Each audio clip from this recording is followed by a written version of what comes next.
మన భారత రాజ్యాంగంలో ఆర్టికల్ 8 ఉంది కదా, అది కేవలం ఏదో ఒక చట్టపరమైన నిబంధన కాదు. అదొక చారిత్రక ఆహ్వానం. మన దేశం సరిగ్గా ఏర్పడుతున్న సమయంలో ఒక పెద్ద ప్రశ్నకు సమాధానం ఇచ్చింది. అసలు ఏంటా ఆహ్వానం? దానికంత ప్రాముఖ్యత ఎందుకొచ్చింది? రండి ఇప్పుడు తెలుసుకుందాం. సరే, ఒక్కసారి మనం 1950కి వెళ్ళిపోదాం. ఊహించుకోండి, భారతదేశం ఒక కొత్త గణతంత్ర రాజ్యంగా ఆవిర్భవించింది. మనకంటూ స్వంత రాజ్యాంగం అమల్లోకొచ్చింది. ఎంత గొప్ప క్షణం కదా.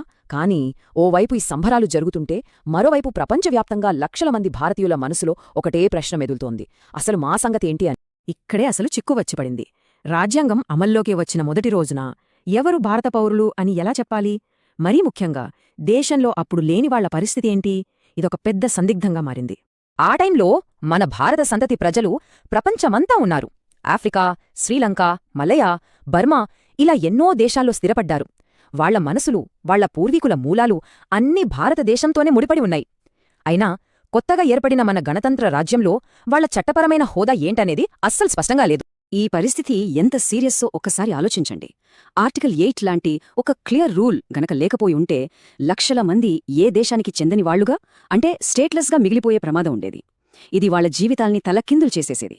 అయితే ఈ క్లిష్టమైన సమస్యకు మన రాజ్యాంగ నిర్మాతలు చాలా తెలివైన ఒక పరిష్కారం కనుక్కున్నారు. ఆ పరిష్కారమే ఆర్టికల్ 8. సరే, మరి అది ఎలా పనిచేసిందో చూద్దాం. సింపుల్గా చెప్పాలంటే, ఆర్టికల్ 8 అనేది ఒక ఫౌండింగ్ మెంబర్స్ రిజిస్ట్రీ లాంటిదన్నమాట.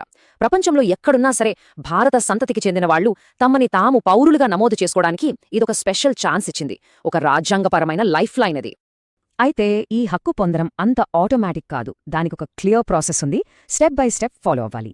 ఆర్టికల్ 8 ఎలా పనిచేసిందో అర్థం చేసుకోవాలంటే ఈ 3 కీలకమైన కండిషన్స్ మనం చూడాలి. సో పౌరసత్వం కోసం 3 షరతులు ఉండేవి. ఫస్ట్, వాళ్లకు ఇండియన్ ఆరిజిన్ ఉండాలి. అంటే వాళ్లుగాని, వాళ్ల తల్లిదండ్రులుగాని, లేదా వాళ్ల తాతయ్య, నానమ్మ, అమ్మమ్మలలో ఎవరో ఒకరు అవిభక్త భారతదేశంలో పుట్టి ఉండాలి. సెకండ్, వాళ్లు ఇండియా బయట నివసిస్తూ ఉండాలి. ఇక థర్డ్, ఇది చాలా ఇంపార్టెంట్, వాళ్లు తమ దగ్గరలోని ఇండియన్ ఎంబసీలో పౌరులుగా అఫీషియల్గా రిజిస్టర్ చేసుకోవాలి. ఇక్కడ మనం గుర్తుంచుకోవాల్సిన కీలకమైన పాయింట్ ఇదే. పౌరసత్వం అనేది ఊరికే రాలేదు.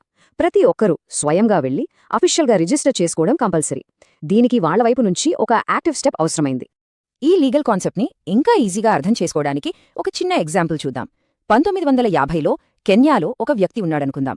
వాళ్ల తాతగారు అవిభక్త భారతదేశంలో పుట్టారు. ఆ వ్యక్తి ఆర్టికల్ 8 చెప్పిన 3 కండిషన్స్ని ఫుల్ఫిల్ చేసి దగ్గర్లోని భారత ఎంబసీకి వెళ్లి రిజిస్టర్ చేసుకున్నాడు. అంతే. ఆ క్షణం నుంచి అతను ఆర్టికల్ 8 ప్రకారం ఒక ఫుల్ ఫ్లెడ్జ్డ్ భారత పౌరుడు. చూసారా ఎంత అద్భుతంగా ఆ సమస్యకు పరిష్కారం దొరికిందో? ఆర్టికల్ 8కి ఇంకాస్త లీగల్ క్లారిటీ ఇస్తూ 1963లో ఒక ఇంపార్టెంట్ కోర్ట్ జడ్జ్మెంట్ వచ్చింది.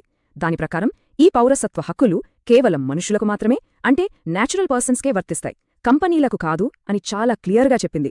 ఇది ఆర్టికల్ 8 అసలు ఉద్దేశ్యాన్ని ఇంకా బలపరుచింది. ఇప్పుడు ఆర్టికల్ 8 లెగసీ గురించి, దాని టైం లిమిట్ గురించి మాట్లాడుకుందాం. ఇదొక స్పెసిఫిక్ హిస్టారికల్ మూమెంట్లో చాలా కీలకమైన పాత్ర పోషించింది. ఇది ఎప్పటికీ కొనసాగే రూల్ కాదనమాట. ఆర్టికల్ 8 అనేది కేవలం రాజ్యాంగం మొదలైన ఆ ఒక్క క్షణం కోసమే స్పెషల్గా డిజైన్ చేసిన ఒక వన్ టైం ప్రొవిజన్. అందుకే ఇప్పుడు దీన్ని ఒక హిస్టారికల్ ప్రొవిజన్గానే చూస్తారు. సరే, ఇప్పుడు విదేశాల్లో ఉన్న వాళ్ల కోసం అప్పుడు పెట్టిన ఈ రూల్కి, ఇప్పుడున్న పౌరసత్వ చట్టాలకి మధ్య తేడా ఏంటో చూద్దాం. ఈ కంపారిజన్ చాలా ఇంట్రెస్టింగ్గా ఉంటుంది. చూడండి, ఈ రెండింటి మధ్య తేడా చాలా సింపుల్ అండ్ క్లియర్. ఆర్టికల్ 8 ఏం చెప్పిందంటే, రాజ్యాంగం మొదలైన ఆ రోజున ఎవరెవరు భారత పౌరులు అనేది తేల్చేసింది, అంతే. కానీ 1955 పౌరసత్వ చట్టం అలా కాదు. అది భవిష్యత్తు గురించి మాట్లాడింది. అంటే ఆ రోజు తర్వాత ఎవరైనా భారత పౌరులు ఎలా అవ్వచ్చు అనే రూల్స్ చెప్పింది. సో ఆర్టికల్ 8 ఒక వన్ టైం ఛాన్స్ లాంటిది. పౌరసత్వ చట్టమేమో ఒక కంటిన్యూస్ ప్రాసెస్. ఈ తేడాను ఈజీగా గుర్తుపెట్టుకోవడానికి ఇదొక మంచి అనాలజీ. ఆర్టికల్ 8 అనేది మన దేశ వ్యవస్థాపక కుటుంబంలో చేరడానికి ఇచ్చిన ఒక ఫస్ట్ ఇన్విటేషన్. ఇక పౌరసత్వ చట్టం అనేది ఆ తర్వాత ఆ కుటుంబంలో చేరాలనుకునే వాళ్ల కోసం తయారు చేసిన ఒక రూల్ బుక్ అన్నమాట. చివరగా ఈ విశ్లేషణను ముగుస్తూ ఒక ఆలోచింపచేసే ప్రశ్న. కేవలం ఒక నిర్దిష్ట సమయం కోసం పెట్టిన ఒక టెంపరరీ చట్టం ఒక దేశం యొక్క శాశ్వత గుర్తింపు గురించి, దాని ప్రజల మధ్య ఉన్న బంధం గురించి మనకు ఏం నేర్పిస్తుంది?